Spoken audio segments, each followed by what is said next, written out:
All right, welcome to Make a Path Presents. I'm Ronnie Hayes, and we are going to talk about a new movie. It's a action, tiny bit of horror, sci-fi, mostly sci-fi, fight with alien monsters.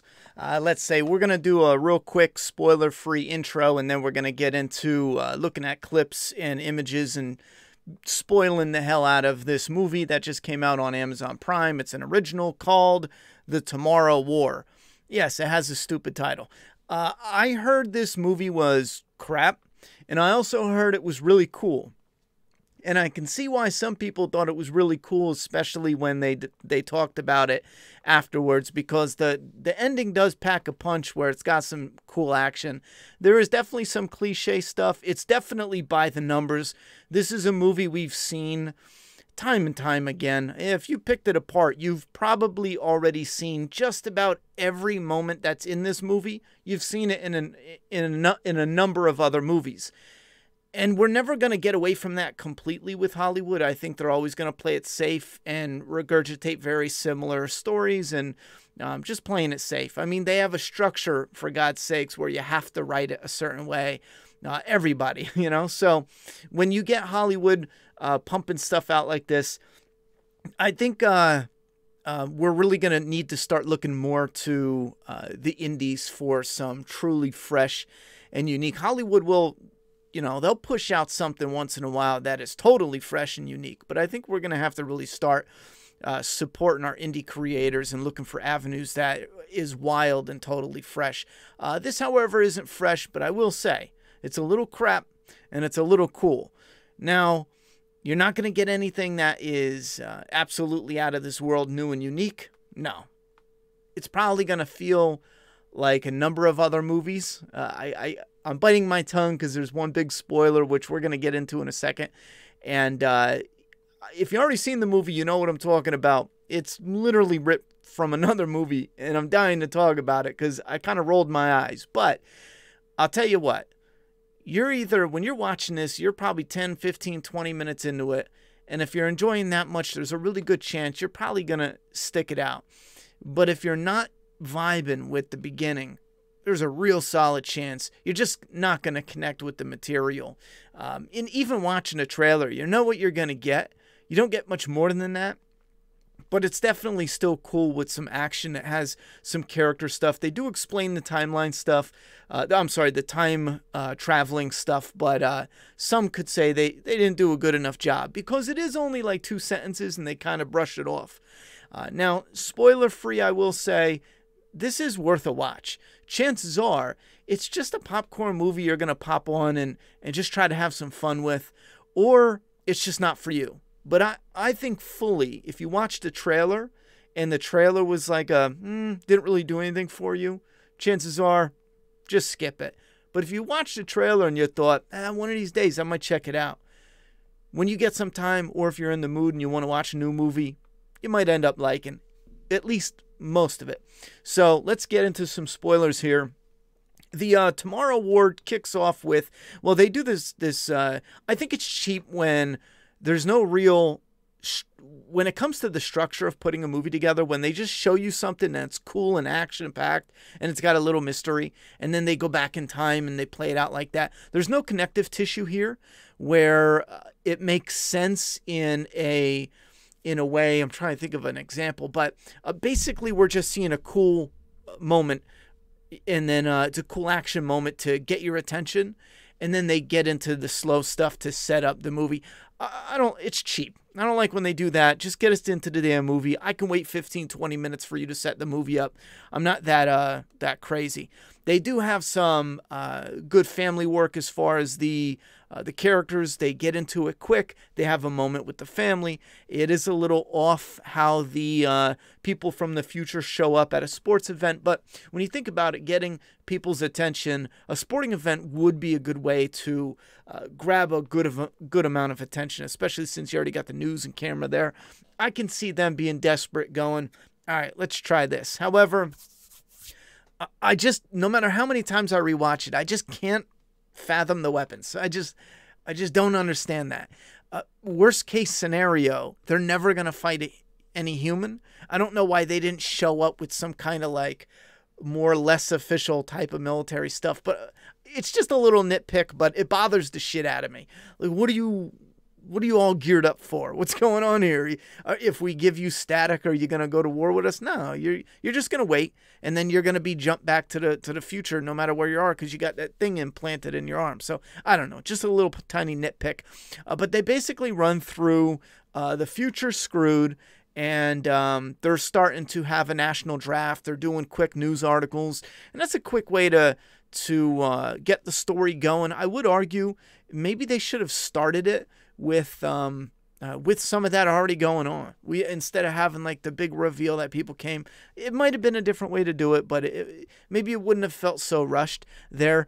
But again, I want some interesting sci-fi stuff, so I'm sitting through it. It's fine. So we get to this setup where the people that are being sent to the future are already dead by that point in time. They've already had kids. So technically, yes, the stuff that they're going to run into, it gets a little tricky when you really think about it. But basically, people that have got married, had kids, and their future is essentially not a lot happens to them, they're the people that are getting taken. And that gets tricky, though, because when they talk to him now, I assumed he had some sort of health condition, but her daughter says later that he died in a car accident. And I don't know if they pulled information and files from the future, brought him back and said, okay, this is who we need. I'm assuming that's what they did, because I don't care what computer you got. Even if it goes back and forth through time, it's not going to know if you have a car accident and die in the future. You know what I'm saying? So you got to keep an eye out for little things like that within the story. But the truth is, you just want to get in here and get some alien fighting action. And it's done kind of well, where they introduce the usual cliche buddy, the comedic relief. This is the type of movie where it's the same thing we've gotten 10,000 times before, but it's filmed well, acted well. It looks crisp. I mean, they put their budget to good use. It looks good. It sounds good. The sound quality's proper. It doesn't sound like shit. So it's not really offending your senses. You know what I'm saying? If it was just like a B movie, you'd probably be like, oh my God, I can't even sit through this. But because it has that clean polish, it looks crisp, sounds crisp, the actors know what they're doing, they're competent, you kind of just write it off and go with the flow. It's easier to do that when it comes to that. Now, they do explain with the time travel, it is like a flowing river, and they put two rafts in the future and in the past, and they're still moving forward. So if you travel to the future for a week, when you go back to when you go back in time, when you go back to the past, your future, when you go back to your present, that week already passed the same. And I like that concept. I don't like what they did with the future for the rest of the movie, though, only because I didn't find it as interesting.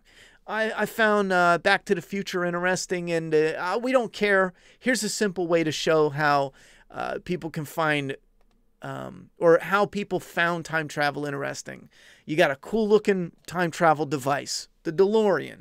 You got a way to power it, nuclear or some heavy shit, right? And I say that because you don't even need to know anything about it, as long as you know, oh, they didn't make that type back then, or you couldn't get your hands on that type of material back then to power it. That's all you need to know. It runs on some heavy fuel, and it looks cool, and you can punch in the numbers and go to a point in time wherever, however, wherever, yada, yada, yada. And that helps us. It sets us up, and it's fun. It looks neat. With this, it has a cool sound when it's warping them through, and, it's stationary, so it isn't as cool, but it's a little, they do coordinates, they get a little messed up, and they drop them from like 20 feet in the air. That's kind of like, yikes, but it's something that you can overlook. But there's still plenty of questions. If you leave this a little confused with the time travel and a little frustrated with it, that's because they didn't do the greatest job explaining it. So let's get to essentially the war.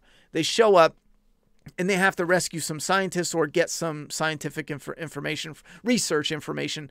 And the one captain in his earpiece, the Chris Pratt, says, okay, you need to evac, and then we're going to meet up.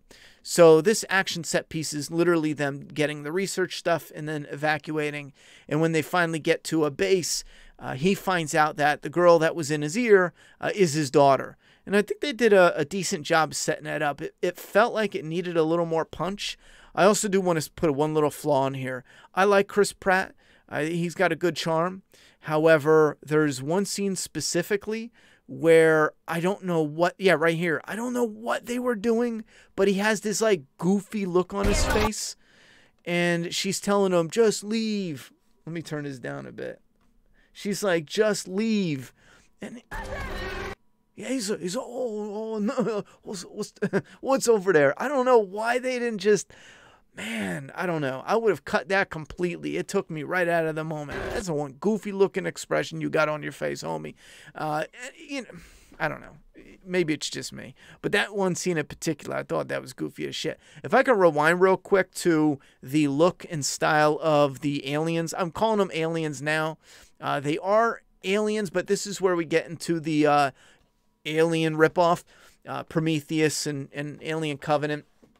Essentially, this is Prometheus, right? Kind of, sort of, in theory. As far as they aren't aliens, they're actually the alien from Aliens. They're the bioweapon that the engineers were going to be bringing. And how did that work? Yeah, I'm a little rusty on my...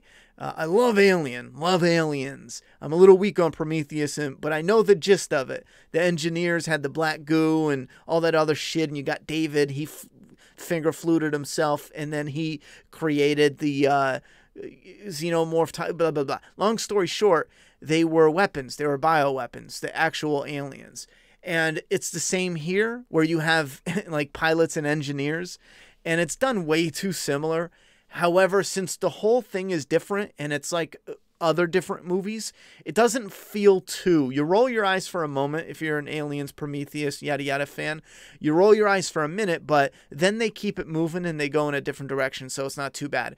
If most of this movie was set up with, you know, ripping off so many things from Aliens, it would be a little overboard. But I would say the creatures I found cool at first. But when it comes to the action, even though it was fun, I had fun with some of the action. I didn't care. They were bullet spongy. They didn't tell them how to kill them. They waited till they were in battle, and one random guy who killed one before said, shoot him in the belly, shoot him in the neck. And that should have been the first thing you told these motherfuckers when they were jumping. I know they had a problem. They jumped early and shit like that, but still, that should have been the first thing. When you're signing up, listen, whatever happens, shoot them here, kill them here. I thought that was really dumb, and they just saved it for a scene where they can kind of show them. Anyway, I think they could have done that better. But when it comes to the creature design, they have like these two tentacles that shoot out like darts, and then they have like little arms, a bunch of teeth, cool looking face. They look like a mix between what are those creatures from the other time travel thing, that like the groundhog one with Tom Cruise. There was a really weird thing with the title. Remember, like Live, Die, Repeat was the slogan, I think, and they switched it around. That became like the title. Some weird shit with that one. What was that movie called? You guys know what I mean. These look a little bit, and there's something similar going on there with them and how this movie plays out. So anyhow, I like the father-daughter interaction between, and me as a parent, I like the father-daughter interaction between Chris Pratt and his daughter here. I wish they did a little more to it, but essentially they use him. I don't know why they bring him to this mission for the Queen. They don't want him there, but they bring him there, and he jumps down to help his daughter. And it's kind of a cool scene up until the moment they kick this heavy giant creature into a cage. Yo, that is loud. What is that from? Is that... Wow. I don't know if you guys are getting it that loud in your heads, in your Whatever. Let me turn that down. That's crazy. Yeah, so right here they just kind of kick the monster into the cage. And I was having none of it. I was having none of it. These monsters look like they can handle their own. They could have just tricked them, lured them, something. But to get them to rope her up and then kick her into the cage, nah, homie, miss me with that bullshit. So this is kind of cool. They get her out of there. They do a getaway. Again, some more action. And now that they have the queen, they're going to make something that's going to kill them off from the rip. And you see where it's going now. There's going to be problems with the future. They're going to have to go back in time. And because there's a gap in time, you know, oh, the aliens were there the whole time. It was clever. I can see a lot of people not picking up on it. But the moment they started working on an antidote and you can see like this amount of time left to play out and how the movie set up, you know there's a showdown coming with this antidote back in the present day. You know what I mean? Not in the future, just with how it's set up. And sure enough, they come and his daughter gets wounded. There's a cool visual moment where she falls. This is another thing that I would love to have conversations with other fans and even people who create movies, because it's done really cinematic-like. But there's a way to do things where it is cinematic, but it's organic and very immersive. It keeps you in the moment. However, there's another way to do things where it is overdosing on being cinematic to the point where it knocks you out of the immersion and you're kind of like, oh, I recognize this is, you know, a different type of shot, scene, scenario, yada, yada. This is like a piece of art I'm looking at. It's no longer, you know, being immersed in the movie. And this was one of those moments. Again, I have nothing against it, but I don't know if it's even going to let me. Yeah. Yeah, right here. We just get really cinematic. And I'll have to admit, it looks badass because you got all these aliens down there. Yeah, look at that. I mean, that's badass. It looks badass. And this is why I think, because I don't have all the answers. When I talk to you guys, I talk to you guys from a fan's perspective. And this, I noticed, was such a cool shot. It did come off, I don't know. There was something about it where it was like, man, this is awesome. But it could have been like next level. It looks gorgeous. What I'm talking about is going into it. I don't know if maybe they needed to you know, focus on some of the fire and destruction and debris and pull back or keep the camera moving and then pan out. That's why I would love to talk to other fans and even some filmmakers who have different ideas with that. But I'm always fascinated and intrigued with these type of shots because you look, it's like a puzzle. You're trying to find the best way to do it where the audience doesn't really notice it and pick up. Like they're so immersed and froze. Maybe I'm wrong. Maybe you guys were just glued to the screen and froze and immersed. And when the scene was happening, you were like, you know, this is gorgeous. But I think this is a beautiful shot. I friggin' love it. It is awesome. And it's dark in a way. And I think this is what, when I hear people talk about this movie, I've only heard a little bit, but when I hear people talk about this movie, they forget that it is changing the direction of the future. And and this is something I don't understand with the movie either. I'm not going to try to pick it apart just because and I don't mean this in a negative way, but I just don't care enough to. You guys can tell me down below what you think, but in their past, this never happened. In the daughter's past, her father was never recruited. If he was, she doesn't talk about it. She doesn't mention it, bring it up. I mean, maybe it was, again, because of, I don't know, because she doesn't mention that at all. Like, oh, yeah, you left, you came back. Like, I don't know. They talk about him getting a divorce and then leaving and then car accident. So when I watched this, I assumed that for the daughter, this past never happened. So it was like And that's where you get into that kind of paradox of, is time like a cycle? Like, it should always be happening for everybody. It should happen the same.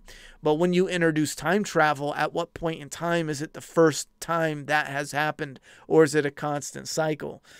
I think time travel is very fun for a sci-fi flick. And I'm always baffled by geniuses, and maybe I'm the idiot, that talk about the ways and theories of how time travel is possible. And I'm like, I don't believe in a million years time travel is actually possible. I flat out refuse. I don't believe it. I don't think it'll ever be invented, ever be created. I think it's impossible. It is absolutely and utterly just impossible. Anyhow, but it's fun for a movie. So she is dying in this moment. She is 100% going to live this life. Now, given another version of her, it'll be the same her. However, she'll be gifted with a different future, though, and that's where it gets a little weird.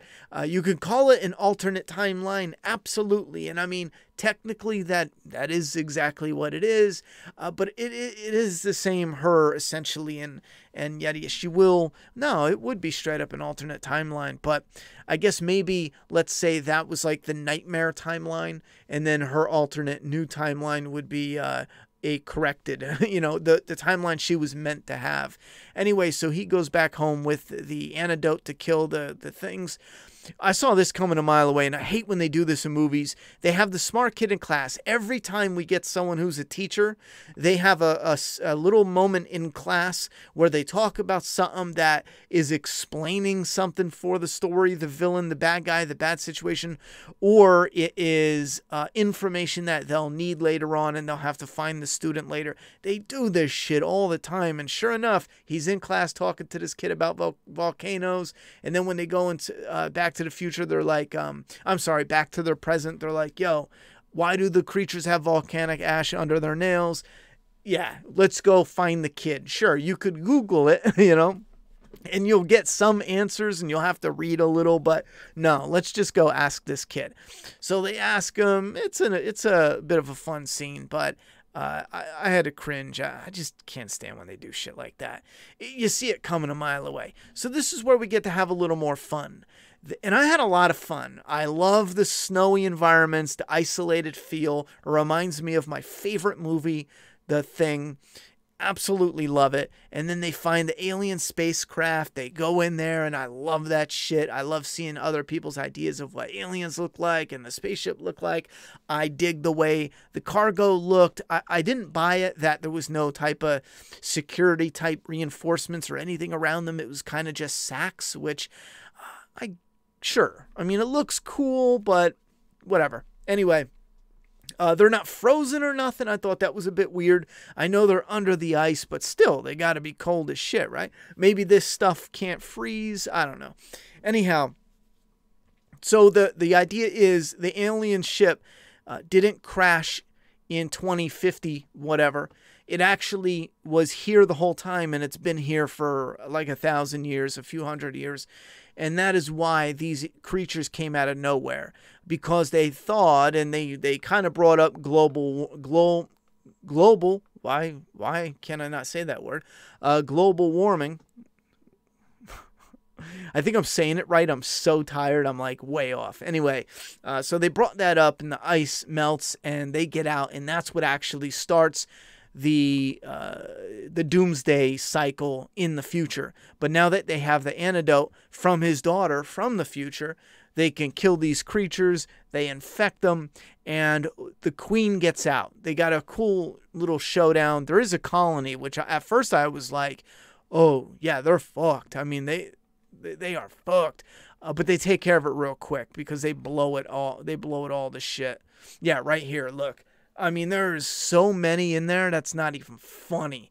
And I don't know. I guess they had enough explosives for all that. They put the explosives in a different place, and I don't know. I didn't see them setting up explosives, but except for one spot. I saw that, but yeah. And that girl was from the future, so it was kind of weird. At one point, I thought they weren't highlighting her, but I thought, oh, that's kind of cool. The girl from the future is going to live now, and then she's technically going to have a whole new life in the future if they do this right and they kill all the creatures. She's going to live her life, and then she's going to get a new alternate timeline. And she's going to live that fully because there's no war in her future now because they changed it. I thought that was cool. 10 seconds after having that thought, they kill her. And I was like, oh, well, damn. Anyhow, so yeah, they kill her off. This guy blows it up and it goes ba-boom. And I had a lot of fun. The very end, it's a bit cliche, and I'll mention this again. With Fear the Walking Dead, they had a dad that was a deadbeat dad, and they did like this redemption story, and I hated it because Hollywood does this a lot, and I don't understand it. It's like the deadbeat dad redemption story shit where I don't understand their obsession with it. I know someone made a comment that I hate it because my daughter's mother's like a deadbeat mother. And I thought about it and I was like, well, she is a deadbeat mother, but no, I don't think about her that much to focus on that. If I'm being honest, I find it not that interesting. Oftentimes it's got convoluted setup to why they weren't there and what happened. And a lot of times it doesn't feel real. 9 times out of 10, if you have a deadbeat dad or a deadbeat mom, they're just a piece of shit. You know, there's no secret formula. There's no 9 times out of 10, they are just a piece of shit. Once in a while, the 1 out of 10, sure, there's going to be other circumstances and other situations. You know, people get screwed over on, we're not going to get into that, but you know what I'm saying. But Hollywood's obsessed with making everyone deadbeat dads and doing all this dumb shit. I would rather them have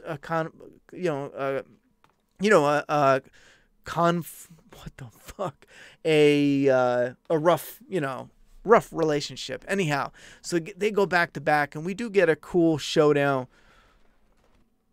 Not her shooting the gun. That was kind of cringe, but she looks cool. It's in the snow, and yeah, they fight each other. He punches her with an antidote right in the face. Look at that.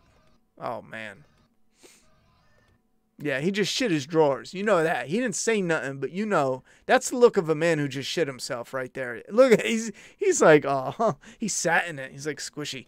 Anyway, so again, the monster looks cool. I like how they had this action finale. The dad goes to cut his hands. We get like one cliche after the next, but it's a cliche with a fake out, cliche with a fake out. I still had fun with it. And the ending left me more on a positive note, just because of the surge of action, and then we rounded it off with like a nice message. You know what I'm saying? And sure, it's a bit cheesy, but I had fun with it. I just would prefer a different type of alien or a creature. And I'll say this in closing because I'm kind of playing around with longer videos, just instead of rushing it and going in here and doing like a breakdown type review on some of these movies that I may never cover the Tomorrow War in a different video. I may never ever dive deeper into breaking this down. So why not pop it on? We'll skim through it and break it apart. You guys can discuss it. Sometimes we may follow up and do something else. Probably not with this though. But in closing, I will say, and I don't want to rush them. I don't want to make like a 4-minute video, breaking it down. A little podcast type showing you the movie. But I'm testing it out. If you guys don't like it, we won't do as many. If you love it, maybe when I watch the movie, we'll do it. I just watched Splinter from 2008. Maybe we'll do that. For that one. That's one I would like to actually break down a little deeper, but maybe we'll do one in a day or two. If you guys are interested, let me know down in the comment box. If any of you even made it this far. Look at that. She's gonna bite his face. Anyway, my last thing with the monsters, when they're a little too bullet spongy, I start to lose interest. I would rather the heroes. I would rather a more endless supply of them instead of the hero and unloading 1,000 bullets in the one monster. I get it, they're tough, but it's just not fun, And again, that's my personal preference. When it comes to the design, it's CGI, obviously. I didn't have fun with that. I feel like they move a little too weird and stupid. I think a perfect balance for my personal tastes would be to look at Predator from '87. As much as I love that movie, it is a casualty of its time, because as cool as it is, and it is fucking cool, the actor in the suit is still very restricted with his movements and what he can do. So the fight with Dutch, as badass as it is, it could have been so much more. You know, if we laid back on the CGI and we used the CGI to prop up some practical effects, imagine how today, picture Arnold Schwarzenegger today, you know, back then, but today, picture him in his prime, and, you know, using a little touch of CGI onto technology we have today, with making a little more budget, with making that suit. That's what I think, a better blend of taking practical with the CGI into a monster that, and he even fights him. He fist fights him. He punches him in the mouth at the end of the movie. If we had something a little more, less CGI and a little more practical, and maybe something that wasn't all wavy and wiry and like the inflatable wacky arm tube man, what is that shit, with the flailing tentacles shooting shit out. Maybe if they just calmed it down a bit, I think I would have really been on board for that type of monster design. Anyhow, one last con. Holy shit, I think I've saw one person reload a magazine. The whole movie, everyone's walking and shooting. You know what I'm saying? That's it. I think when I started going, man, no one's reloading their mag. And then I saw some girl go, and then she dies. And it's like, I bet if I rewatch it, I'll see some more, but there's nowhere near enough. They show up in like t-shirts, and the guy's got a couple mags on his hip. And I'm trying to look, and I'm like, all right, you know, you got little pouches, but I don't see anything that would be big enough to have a magazine in it, you know? They should have been loaded with as many bullets as they were firing. They should have been loaded. They should have had bullets, you know, all over the place, reloading and everything. I mean, it looks cool. It fits with the realism, but what are you going to do? Anyway, go have fun with the Tomorrow War. It's definitely not as... it's just, I'm sorry. You're going to have fun with it. It's going to be cool. I don't think it's that polished, you know, piece that it should have been. I think it actually fits pretty good with kind of a derpy name like the Tomorrow War. In the 90s, this would have been the shit, you know, but it's not the 90s anymore. Thoughts and opinions in the comment box. I'm done talking. It's your turn.